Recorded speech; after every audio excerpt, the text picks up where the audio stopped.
तर भरपूर महिलांचे स्पेशली मॉम्सचे मला भरपूर मेसेजेस येत असतात की मुलं झाल्यानंतर करिअर जे असेल ना कम्प्लिटली स्टॉप झालेला आहे किंवा ब्रेक झालेला आहे आणि यातून करिअर कमबॅक जो असेल तो कसा करावा. तर आजचा व्हिडिओ स्पेशली मी डेडिकेट करते मॉम्सना की कशा पद्धतीने तुम्ही तुमचं काम जे असेल तर ते घरातून असेल किंवा मग ऑफिसमधून असेल तर ते चालू करू शकता. आणि लास्टला मी तुम्हाला काही वर्क फ्रॉम होमचे आयडियाज जे काय आहेत ना तर ते देणार आहेत. तुमची जी काही सिच्युएशन आहे, तुमची जी काही कंडिशन आहे ना तर त्याच्या अकॉर्डिंगली. तर नमस्कार, मी क्षितिजा आणि आजच्या आपल्या नवीन व्हिडिओमध्ये मी तुम्हा सगळ्यांचं मनापासून पुन्हा एकदा खूप खूप स्वागत करते. आपल्या चॅनलवरती अशाच प्रकारचे युजफुल, इन्फॉर्मेटिव्ह आणि मोटिवेशनल व्हिडिओज नेहमीच आपण पोस्ट करत असतो, जे की स्पेशली महिलांसाठी फायनान्शियल इंडिपेंडन्सच्या दिशेने त्यांना घेऊन जात असतात. त्यामुळे अजूनपर्यंत जर तुम्ही चॅनलला सबस्क्राईब नसेल केलं तर प्लीज चॅनलला सबस्क्राईब करा. सोबतच जी बेल आयकॉन असते ना तर ती पण हिट करा, म्हणजे नवीन व्हिडिओ आला की नोटिफिकेशन जी असेल तर ती तुम्हाला लगेच मिळून जाईल. आता मुलं घरामध्ये आहेत, ठीक आहे, किंवा अदर रिस्पॉन्सिबिलिटीज तुम्हाला आहेत, तर सगळ्यात फर्स्ट म्हणजे accept the break without guilt. हा जो ब्रेक तुम्हाला तुमच्या करिअरला हा जो ब्रेक लागलेला आहे ना तर तो ब्रेक सगळ्यात पहिला एक्सेप्ट करा की हा माझ्या करिअरचा एंड नाही आहे, तर हा एक ब्रेक आहे किंवा हा एक पॉज आहे. जसं आपण मूवीला जातो तर तिथे एक इंटरव्हल घेतो, ठीक आहे. तर पिक्चर अभी बाकी हे वाला सीन जो आहे ना तर तो आपल्या करिअरच्या बाबतीत पण असतो की एक इंटरव्हल आहे आणि त्याच्यानंतर नव्याने आपली जी काही करिअर असेल ना तर ती सुरुवात जी असेल तर ती होऊ शकते. आणि ही जी सेकंड पार्ट आहे आपल्या करिअरचा तो अगदी बेस्ट आणि अगदी धमाकेदार होऊ शकतो. कारण बघा, रेस्पॉन्सिबिलिटीज वाढले, ठीक आहे. मुलं आहेत म्हणल्यावरती ऍज अ न्यू मॉम तुम्ही जर रिलेट करू शकताय, मी माझ्या एक्सपिरियन्स वरून सांगते, तुम्ही जर रिलेट करू शकताय तर मलाही सांगा. तर ऍज अ न्यू मॉम ज्यावेळी आपली लहान मुलं असतात ना तर रिस्पॉन्सिबिलिटीज वाढतात की हे करायचं आहे किंवा ते करायचं, आणि त्यामुळे काम करण्याची जी काही एक हौस असते किंवा जी काही एक मोटिवेशन जे असतं ना तर ते आपल्याला जास्त प्रमाणात मिळतं आणि तिथूनच तुमची जी काही करिअरचा कमबॅक जो असेल ना तर तो चालू होतो. त्यामुळे या पिरियडला जो आहे तर याला हिलिंग पिरियड समजा आणि जास्तीत जास्त वेळ, जास्तीत जास्त फोकस जो असेल तर तुमचा बेबीवरती असेल किंवा इतर ऍक्टिव्हिटीज म्हणजे मॅनेजमेंट असेल तर या सगळ्या गोष्टी ज्या असतील तर त्या करण्यामध्ये इन्व्हेस्ट करा. Confidence is the first step of career comeback. जर तुम्हाला करिअर कमबॅक करायचं असेल तर तुमच्यामध्ये एक क्वालिटी जी असेल तर ती असायलाच हवी किंवा नसेल तर ती तुम्ही डेव्हलप करायला हवी, आणि ती आहे कॉन्फिडन्स, जी की खूप महत्वाचं आहे. म्हणजे एखादी गोष्ट मला येतेय किंवा एखादी गोष्ट मला नाही येते तर ती मी शिकेन, तर तो कॉन्फिडन्स जो असेल ना तर तो तुमच्यामध्ये असायला हवा. त्यानंतर point number 2 is rediscover your skills. ठीक आहे, ज्या ज्या स्किल्स तुमच्यामध्ये ऑलरेडी आहेत तर त्या थोड्याशा डिस्कवर करायला किंवा त्या स्किल्स वरती थोडंफार फोकस करायला शिका, सो दॅट त्या स्किल्स तुम्ही इन फ्युचर जे काही तुम्ही करिअर ऑप्शन्स जे असतील तर ते चूज करणार आहात तर तिकडे त्या स्किल्स तुम्हाला वापरायला येतील.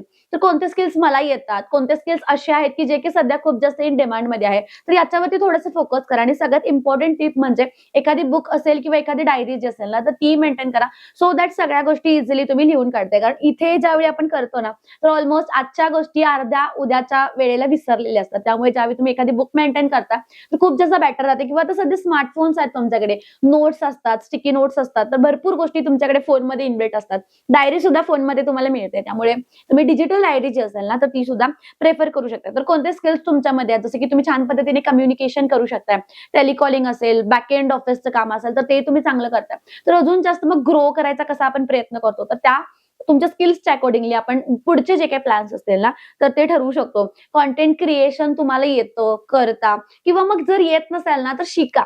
ठीक आहे, आता तुमच्याकडे भरपूर वेळ आहे, तुमचा बेबी आहे, तुमच्याकडे मोबाईल आहे, भरपूर मटेरियल तुमच्याकडे अवेलेबल आहे, इंटरनेट अवेलेबल आहे, तर भरपूर गोष्टी तुम्ही शिकू शकता. त्याच्यामध्ये थर्ड पार्ट आहे की अपग्रेड युअर स्किल्स. तुमचे जे काही स्किल्स असतील ना तर ते आता अपग्रेड करा. ठीक आहे, म्हणजे कॉन्टेंट क्रिएशन तुम्हाला थोडंफार येतो, अजून जास्त प्रमाणात तुम्हाला शिकायचं असेल तर नक्कीच मग हळूहळू जे जे स्टेप्स तुम्हाला लागतात शिकण्यासाठी तर ते घ्या. दुसरे कॉन्टेंट क्रिएटर्स आहेत, भरपूर युट्यूबर्स आहेत, तर ते कशा पद्धतीने त्यांचं काम करतायत तर ते बघा, कसं कॉन्टेंट क्रिएट करतात, स्क्रिप्ट कशी घेतात. बरं, एआय टूल्स आता सध्या आलेले आहेत, तर एआय थ्रू स्क्रिप्ट कशी जनरेट करायची, कॉन्टेंटमध्ये एआय आपल्याला कशा पद्धतीने मदत करेल, तर भरपूर भरपूर गोष्टी तुम्हाला अवेलेबल होतात, तर त्या नक्कीच तुम्ही शिका. किंवा as a new Maugham me specially माझं जे काही करिअर होतं तर ते ग्राफिक डिझायनिंग पासून जे असेल तर ते स्टार्ट केलं. त्यामुळे graphic designing, social media platforms जे काही असतील, व्हिडिओ एडिटिंग आहे, इंग्लिश लँग्वेज असेल, इंग्लिश लँग्वेजवरची तुमची जी काही कमांड असेल तर ती, आणि भरपूर असे एआय टूल्स तुम्हाला सध्या मार्केटमध्ये मिळतात जे की तुमच्या फोनमध्ये अवेलेबल असतात, तर त्या गोष्टी ज्या असतील तर त्या तुम्ही शिकू शकताय. कारण आता तुमच्याकडे बराच वेळ आहे. आणि मोस्टली एखादी स्किल शिकताना ना रेकॉर्डेड फॉर्मॅटमध्ये शिका, पण तुमचं जे काही डिसिप्लिन असेल ना तर ते फॉलो करा. जसं की आज तुम्ही काहीतरी बघताय तर मग बाळाच्या शेड्यूलनुसार भरपूर गोष्टी चेंज होतात. एखादं लेक्चर फक्त 20 मिनिटाचं असेल तर ते बघताना मे बी तुम्हाला डिस्टर्बन्स होऊ शकतो बाळामुळे, पण तो डिस्टर्बन्स जो असेल ना तर तो फ्लेक्झिबली हाताळा आणि जे काही लेक्चरची आज तुम्ही सुरुवात केलेली असेल तर ते त्याचा एंड करूनच ते जे लेक्चर असेल ना तर ते क्लोज करा. त्यानंतर point number 4 is start small. म्हणजे लगेचच फुल टाइम जॉब किंवा ऑफिस किंवा मग फुल टाइम घरातून काम करतोय तर असं लगेच चालू करू नका. एखादं पार्ट टाइम काम जे की अगदी दिवसातून 2-3 तास तुम्ही करताय तर असं स्टार्ट करा. फ्रीलान्सिंग वर्क असेल तर ते स्टार्ट करा. बेस्ट आहे तुमच्यासाठी ॲज अ न्यू मॉम. कारण काय होतं फुल टाइम जर तुम्ही ऑफिसला जाताय ना तर पूर्ण तुमचं तर शेड्यूल बिघडेलच, तर बाळाचं पण शेड्यूल बिघडेल. ठीक आहे, त्यामुळे स्टार्ट करताना एक तर फ्रीलान्सिंग किंवा पार्ट टाइम जॉब्स जे काही असतील ना तर तेही तुम्ही प्रेफर करा. छोटे छोटे प्रोजेक्ट्स असतात जसं की आता सोशल मीडिया मार्केटिंग तुम्ही करताय कोणासाठी तर एक 2-3 क्लायंट्स घ्या, 2-3 क्लायंट्सवरती काम करा. कारण त्या फेजमध्ये डिलिव्हरीच्या फेजमध्ये असेल किंवा लहान मूल तुमचं असेल तर त्या फेजमध्ये तुम्ही 2-3 clients easily as a mom जे असेल ना तर ते हँडल करू शकताय.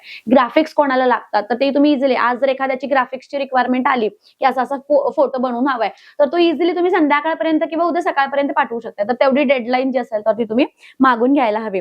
व्हर्च्युअल असिस्टंटचं काम करू शकताय, कॉन्टेंट क्रिएटर म्हणून तुम्ही काम करू शकताय, ऑनलाईन अकॅडमी जी असेल तर ती तुमची चालू करू शकताय. तर भरपूर वेगवेगळे ऑप्शन्स जे काही असतील ना तर ते तुम्हाला अवेलेबल होतात. 5th नंबर आहे की बिल्ड युअर ऑनलाईन प्रेझेन्स. आता तुमचं ऑनलाईन प्रेझेन्स खूप जास्त महत्वाचं आहे की तुम्ही जे काम करताय, व्हिडिओ एडिटिंग करताय, ग्राफिक्स करताय, सोशल मीडिया मॅनेजमेंट करताय, तर तुमचे जे काही स्किल्स असतील ना तर ते तुम्हाला तुमच्या सोशल मीडिया प्लॅटफॉर्म्सवरती पोस्ट करायचे. सो दॅट तुमच्या रिलेटिव्ह मध्ये असेल किंवा रिलेटिव्ह मध्ये नाही मी म्हणत, जे काही तुमची कम्युनिटी तुम्ही बिल्ड केलेली आहे सोशल मीडिया प्लॅटफॉर्म्सवरती, तर ज्या ज्या लोकांना तुमच्या स्किल्सची रिक्वायरमेंट आहे, त्यांना ती सर्व्हिस हवी आहे किंवा मग त्यांना ते प्रोडक्ट्स हवेत तर ते तुम्हाला social media platforms through contact करतील आणि तुमची जी काही कनेक्टिव्हिटी असेल ना तर ती वाढेल. म्हणजे तुमची मी कोल्हापूरमध्ये राहते तर सोशल मीडिया प्लॅटफॉर्म्स वापरल्यामुळे काय होतंय माझी कनेक्टिव्हिटी वाढते. All over Maharashtra, all over India, all over world जे आहे ना तर ते आपण कनेक्ट जे असेल ना तर ते करू शकतो. आपले सर्व्हिसेस, आपले प्रॉडक्ट्स जे काय असतील तर ते इतरांना आपण समजून सांगू शकतो. त्यानंतर पॉईंट नंबर 6 खूप इम्पॉर्टंट आहे तर तो आहे क्रिएट अ सपोर्ट सिस्टम. आता सपोर्ट सिस्टम मध्ये तुमचे फॅमिली मेंबर्स असतील, मे बी तुमचे आई वडील असतील, इनलॉज असतील किंवा मग मे बी तुमचा हसबंड असेल. तर एक टाइम शेड्यूल जे असेल तर ते प्रॉपर करा की हा वेळ मला माझ्या कामासाठी हवा आहे. दिवसातून ऍटलीस्ट 1 ते 2 तास मला कामासाठी हवे आहेत किंवा मग बाळ झोपतंय तर त्या वेळेमध्ये पण सपोर्ट जर तुम्हाला असेल. आता भरपूर केसमध्ये भरपूर माझ्या मैत्रिणी अशा आहेत की न्यूक्लिअर फॅमिलीमध्ये राहतात तर त्यावेळी सपोर्ट करण्यासाठी फक्त आणि फक्त सपोर्टच्या नावावरती हसबंड आपल्याकडे असतात. तर त्यावेळी तुम्ही थोडंफार टाइमचं जे काही डिस्ट्रीब्युशन असेल ना तर ते करू शकताय आणि सपोर्ट तुम्हाला मिळाला तर त्यावेळी तुमचं जे काही काम राहिलेलं असेल ना तर ते तुम्ही कम्प्लीट जे असेल तर ते करू शकताय. फोकस्ड 2 ते 3 तास ऍटलीस्ट सुरुवात करताना 1 तासापासून करा. ऍटलीस्ट 2 ते 3 तास हळूहळू जे असेल तर ते तुम्ही वाढवू शकताय. मग इथे जर तुम्हाला फॅमिलीची सपोर्ट मिळत नसेल तर मे बी इन फ्युचर तुम्ही विचार करू शकताय. तुमचं काम हळूहळू जर सेटअप होतंय तर तुम्ही घरामध्ये सुद्धा लहान मुलं तुमची जी काही असतात त्यांना सांभाळण्यासाठी जे काही पेड सर्व्हिसेस जे असतील ना तर ते घेऊ शकताय. डे केअरला तुम्ही घालू शकताय, पण मोस्टली मी नाही प्रेफर करत डे केअरला पूर्ण दिवस. हा, स्कूल्स तुम्ही जॉईन करू शकता. अगदी मुलं 2-2.5 वर्षाचे झालीत ना की सध्या स्कूलमध्ये घेतात, पण 3-4 तासच त्याच्यावरती आपल्या मुलांना मोस्टली दिवसभरामध्ये डे केअर वगैरे जे असेल तर ते लगेचच इनिशियल स्टेजला जे असेल ना तर ते जॉईन करू नका. कारण हा पिरियड असा असतो ना मुलांसाठी की मोस्टली पॅरेंट्सची जी काही असेल ना तर ती गरज असते. त्यामुळे त्या अकॉर्डिंगली तुमचं जे काही काम असेल, तुमचं जे काही करिअर असेल ना तर ते मग तुम्ही मॅनेज करा. भरपूर MNCs वगैरे पण आहेत आता चांगल्या चांगल्या सिटीजमध्ये जिथे हे आहेत, म्हणजे त्यांची कंपनी जी आहे ना तर त्याच्यामध्ये पाळणा घर आहे, डे केअर आहे. त्यामुळे खूप बेनिफिशियल आहे सध्याच्या महिलांना. पण ज्यांचं नाही आहे अशा कंपनीमध्ये काम तर तुम्ही घरामध्येच एक हेल्प असेल ना मुलं सांभाळण्यासाठी तर ती घेऊ शकताय. सुरुवात करताना अगदी फुल टाइम हेल्प घेऊ नका. 2-3 तास हेल्प घ्या म्हणजे तुम्हाला सुद्धा त्यांचं पेमेंट परवडेल. तुमचं काम वगैरे सगळ्या गोष्टी मॉनिटर करून सगळ्या गोष्टी तुम्ही करू शकताय. लगेचच मोठी उडी, मोठी झेप घेण्याचा प्रयत्न करू नका. थोडं थोडं जे असेल जसं डायजेस्ट होईल त्या अकॉर्डिंगली तुम्ही ट्राय करा. त्यानंतर पॉईंट नंबर 7 म्हणजे सेट अ 6 मंथ्स कमबॅक प्लॅन. 6 महिने लागतील तुम्हाला कमबॅक करायला, वेळ लागेल, टाइम लागेल. त्यासाठी पेशन्स आणि कन्सिस्टन्सी जी आहे तर ती खूप जास्त इम्पॉर्टंट आहे. तर पहिला थोडंसं स्किल येत नसेल तर ते स्किल शिका, थोडंसं ग्रो करा स्वतःला. सोशल मीडिया प्रेझेन्स जसं मी तुम्हाला सांगितलं तर ते बनवा. तर एक एक एक एक एक करत तुमचा पूर्ण करिअर कमबॅकचा जो काही प्लॅन असेल ना तर तो तुम्ही रेडी करा. आणि लास्टला ऍट द एंड तुमचा जो काही इन्कमचा जो काही अर्निंगचा जो काही मॅप असेल ना, तर तो चालू झाला पाहिजे. फक्त शिकतच बसू नका, त्या अकॉर्डिंगली ट्राय करा. प्रॅक्टिकल मेजरमेंट जे असतील ना, तर ते घ्या. त्यानंतर पॉईंट नंबर 8 खूप इम्पॉर्टंट आहे की believe in your second start. ठीक आहे. तर भरपूर महिला त्यांचं करिअरची रिस्टार्ट जे असेल ना, तर ते मदरहुडच्या फेज नंतर करतात. खूप डिफिकल्टीज असतात, खूप चॅलेंजेस असतात. बाळाकडे अर्ध लक्ष असते, अर्ध लक्ष कामाकडे असते. पण त्या अकॉर्डिंगली तुम्ही जर जॉब चूज केले, वर्क फ्रॉम होम असेल किंवा मग जर तुम्ही काम करताय, त्या अकॉर्डिंगली जर तुम्ही जॉब चूज केले ना, तर थोडंसं बेटर राहतंय. तुमची मेंटल स्टॅबिलिटी जी असेल ना, तर ती व्यवस्थित राहते. जर तुम्ही बेबीला प्रायोरिटी देऊन जर भरपूर गोष्टी ज्या असेल ना, तर त्या मॅनेज केल्या. कारण जर करिअरला प्रायोरिटी दिली, तर मला कुठेतरी वाटतंय की बेबीज ना प्रायोरिटी ऍज अ मदर, ठीक आहे, ऍज अ मदर जे काही वॉर्मथ असते बाळाला, तर ती ऍज अ मदर आपलीच हवी असते. आणि त्यामुळे बेबीला, तुमच्या मुलांना प्रायोरिटी ठेवून मग तुम्ही तुमचं जर करिअर, सुरुवातीला एक 5-6 वर्ष त्रास होतो. त्याच्यानंतर मुलं शाळेत जायला लागले की almost 5 to 6 hours full day जे असेल ना, तर ते स्कूलमध्ये असतात. त्यामुळे कुठेतरी मग तुम्हाला पण टाइम मिळतो तुमचं जे काही करिअर असेल ना, तर ते करण्यासाठी.